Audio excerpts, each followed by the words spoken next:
Hello everyone. Today we are going to talk about the self from various perspectives, particularly on philosophy. We will be discussing about the views of the following philosophers about the self, from classical antiquity to modern philosophy. We will discuss the perspectives of Socrates, Plato, Aristotle, Saint Augustine, Saint Thomas Aquinas, Rene Descartes, Immanuel Kant, John Locke, David Hume, Gilbert Ryle, Paul Churchland, Maurice Merleau-Ponty. But before we continue, let us try to think about the following questions. What does self mean? How do you define self? Is it a soul? Something that we see or something that is connected to other things? Is it unique or the same with others? What are the components of the self? Is it composed of body and soul? There are many ways to define the self. That's how the philosophers introduced the concept of the self, and they have different views and definitions of it. Who am I? How many times did you ask yourself this question? Can we ever know who we are? Why do we need to know who we are? Will any answer ever satisfy us? What does life mean? Why do we exist? Are we just existing to survive and propagate one's genetic material? Or are we existing because we have a purpose? Are we souls, bodies, or fragments of someone else's imagination? One philosopher said that the body is not the true self, rather, the soul or being is the true self. The body is just a temporary self.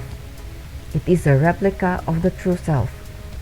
There are also perspectives that do not believe in the existence of the soul.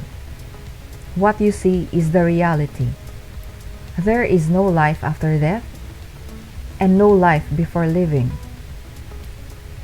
Do not try to look for things that we cannot see. They only believe in the existence of self because of the body. Are we fragments of someone else's imagination? We are not really alive, but we are just alive in someone else's imagination. What if this is not really life, but this is just a dream of someone else? We just think we are in control, but we are not. Are we just minds or a combination of mind and body? Is the mind even connected to the body?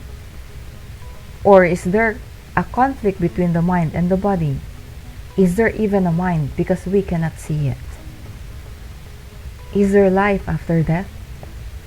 Are we going to exist after our life here on earth? Is this even our first life? Are we reincarnated? Is our life a continuation of someone else's life? How would you characterize yourself? What are your qualities, your beliefs, your perceptions about yourself and the world? Before we go farther, we will look into the definition of philosophy. Philosophy is a word from Greek by way of Latin philosophia, meaning love of wisdom. It is the rational, abstract, and methodical consideration of reality as a whole, or of fundamental dimensions of human existence and experience. Philosophical inquiry is a central element in the intellectual history of many civilizations. We try to find answers to serious questions about ourselves and about the world we live in. We also try to question the existing knowledge and institutions to get closer to the truth. We question the existence of God, our existence, and even about good life or happiness. Through philosophy, we develop our critical thinking skills, argument skills, communication, reasoning, analysis, and problem solving. These skills will help us in justifying our opinions, in spotting bad arguments, in explaining what is right or wrong. Philosophy makes us think critically. The first philosopher is Socrates. According to him, an unexamined life is not worth living. Hence, we need to reflect on the meaning of life and death, talk about things that are beyond what we see, and question ideals. We should know how to question the existence of life and ask questions about our existence.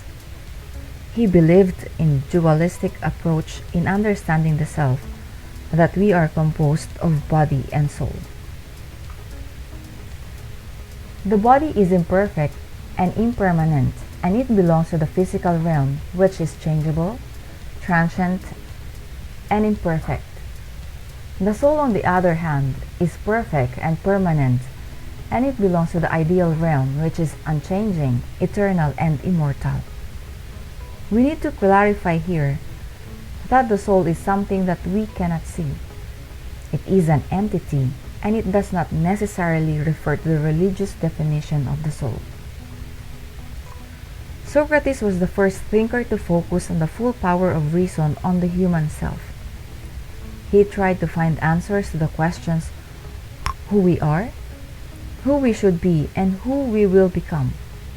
He is known for the quotation, "One thing only I know, and that is that I know nothing." According to him, the more we know, the more questions we ask. The more we wonder, the more we realize that there's a lot of things that we do not know. And the only way to answer these questions is to continue asking more questions and continue examining life. Socrates believed that the soul exists in the realm of ideas, and our soul is full of wisdom.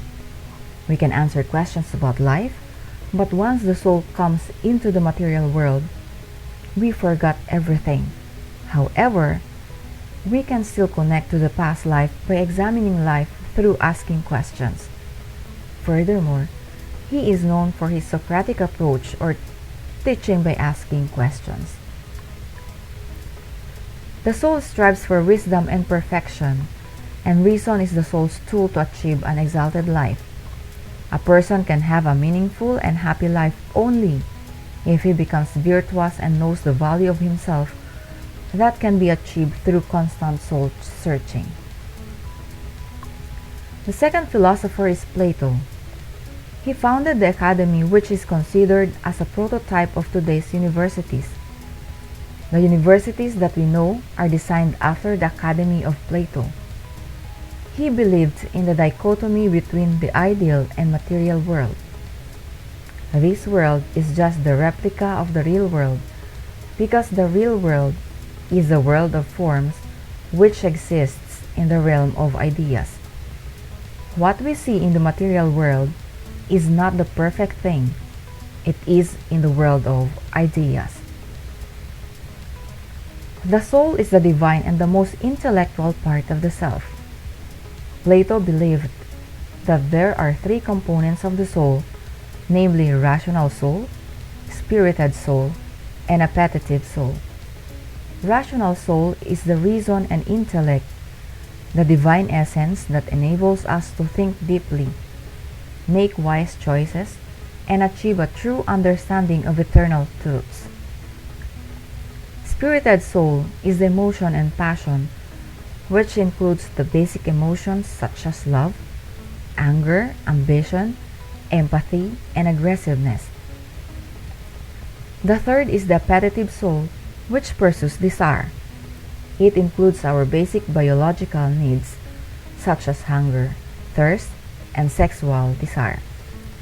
These three components of ourselves are in a dynamic relationship with one another, but sometimes in conflict. Hence, Plato believed that it is the responsibility of our reason to sort things out and exert control, restoring a harmonious relationship among the three components of ourselves. This genuine happiness can only be achieved by people who consistently make sure that their reason is in control of their spirits and appetites. The third is Aristotle. The body and soul are not two separate elements, they are one. The soul is simply the form of the body and is not capable of existing without the body. The soul dies with the body. The soul is that which makes a person a person. The soul is the essence of the self. He suggests that the rational nature of the self is to lead a good, flourishing, and fulfilling life. The good is part of human nature. It can be learned and nurtured. We need to set an ideal for the good life, such as eudaimonia, or life that flourishes. Eudaimonia is the best effort to do good, a desire for the best in us. Anything with life has soul. Plants, animals, insects, human beings. His discussion about the self centers on the kinds of soul possessed by a man. The first one is vegetative soul. This includes the physical body that grows. Plants, animals, and humans have the ability for growth and reproduction. The second is sentient soul. This includes the sensual desires, feelings, and emotions. Animals and humans have the ability for sensation and mobility, but a plant doesn't have that ability. The third is rational soul. This makes man a human. It includes the intellect that makes man know and understand things. Of the three examples, only humans have the ability to think and reflect. The picture shows the conflicting ideas of Plato and Aristotle. Plato believed that the real world is the world of forms or realm of ideas. Thus, he is pointing up. Aristotle, on the other hand, believed in the material world. Plato posits that the human goodness is predetermined, while Aristotle claimed that human goodness is learned and nurtured. Next is St. Augustine. He was the most controversial of all. He was a sinner becoming a saint. He lived at the verge of dark ages during the fall of the Roman Empire. There's moral decay, sophism, mercantilization of values, and uncontrolled barbarism invasion. For 15 years, he lived a worldly, carnal life, but he realized that despite all the pleasure, he felt emptiness, unhappiness, and being disgruntled. Hence, he embraced Christianity. He is known for the quotation, "I am doubting, therefore I am."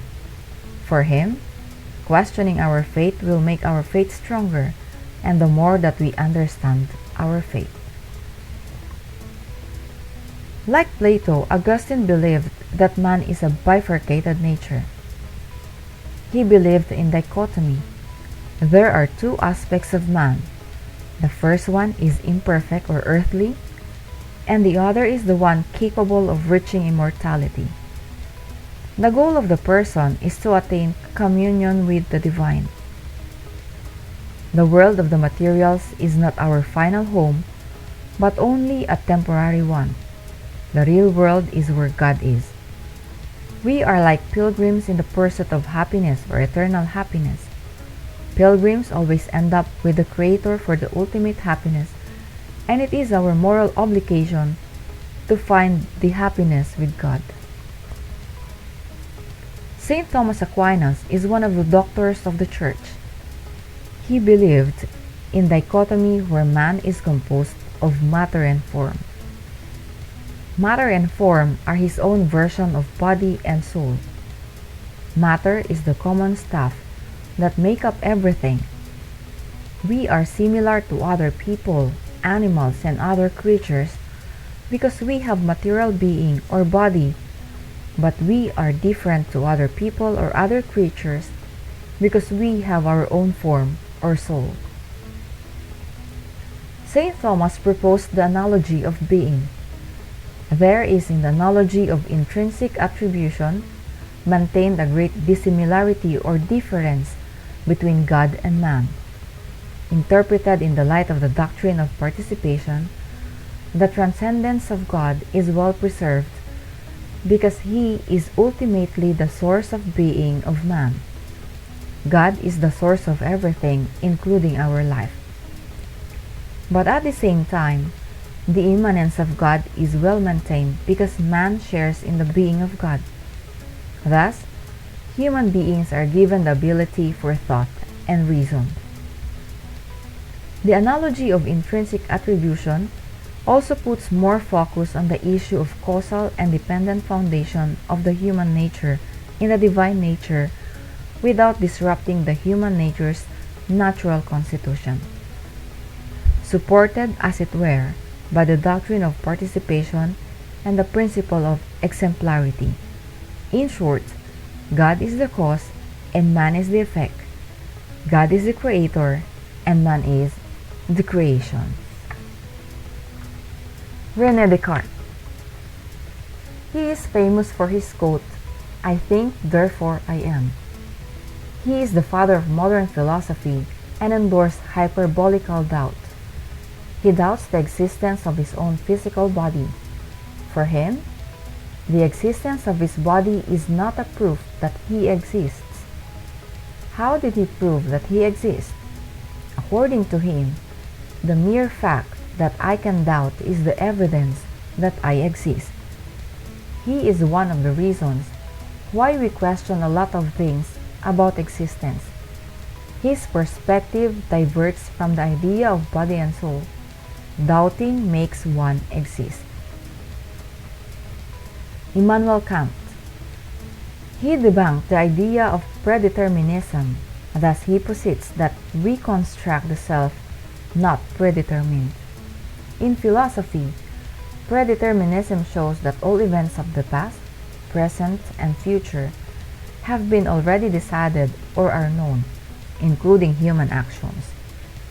Our minds actively sort, organize, relate, and synthesize the fragmented, fluctuating collection of sense data that our sense organs take in. These are the three fundamental questions of Kant. What can I know? What can I ought to do?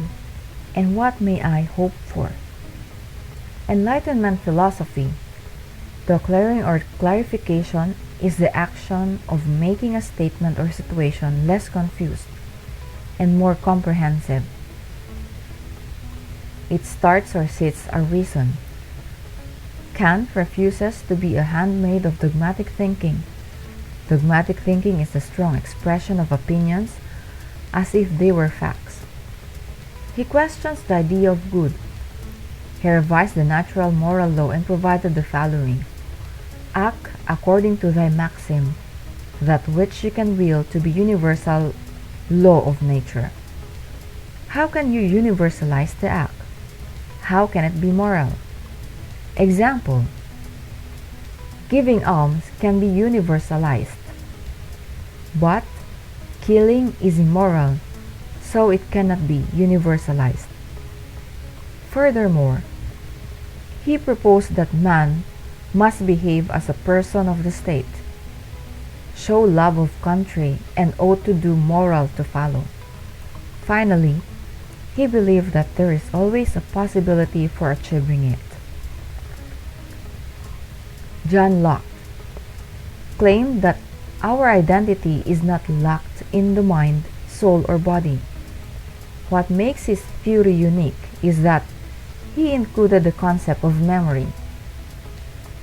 According to him, the reason why our identity is forming that way is because we remember what happened in the past. If we don't have a memory, then how are we going to have a continuous identity? For example, the movie entitled The Notebook, one of the characters has a memory problem. It seems that she is a new person or clueless for every day of her life because she cannot remember anything in the past. John Locke taught us to appreciate the concept of memory. John Locke is famous for his concept of tabula rasa. For him, the person is born like a blank slate who knows nothing. He is clueless about the world. Whatever he writes in the blank slate will be encoded. Thus, be careful in what you teach to children because they will remember. David Hume is known for bundle theory. He believed that all knowledge is derived from human senses. He valued empiricism that don't believe in the things that cannot be seen. Empiricists value the capability of the senses. Our research is an empirical study because we don't assume, but we study something and use our senses. We see, hear, we feel. The person in bundle theory is a collection of impressions, a product of direct experience. What you feel when you talk to other people, when you read. We have lots of impressions or feelings and perceptions. On the other hand, idea or imagination is a copy of impression. Example: do you have an idea how it feels to watch a horror movie?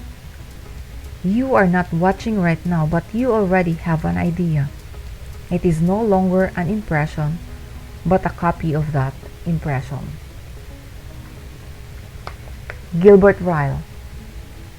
He do not agree with the dichotomous views of the earlier philosophies or philosophers. He only believes in the body, but not in the existence of the soul. According to him, do not try to look for the self. You cannot locate it because it is not in one location, but the self is just a name used to describe all the behavior. Do not look for the soul, but look at the day-to-day behavior. Paul Churchland believed that the self is inseparable from the brain and body. The physical brain gives us our sense of self, not the imaginary mind. Hence, if the brain is gone, our self is also gone. The last one is Maurice Ponty. He denies the dualistic ideas by saying that the mind and body cannot be separated. For him, let us not believe in the perspective that separate the mind and the body because it is futile. They are always connected. What is experienced by the body enters the mind. That is why they are not separated. Example: when you pinch your skin, which is part of the body, the sensation or the pain is transmitted to the mind. That's all for today, and thank you for listening.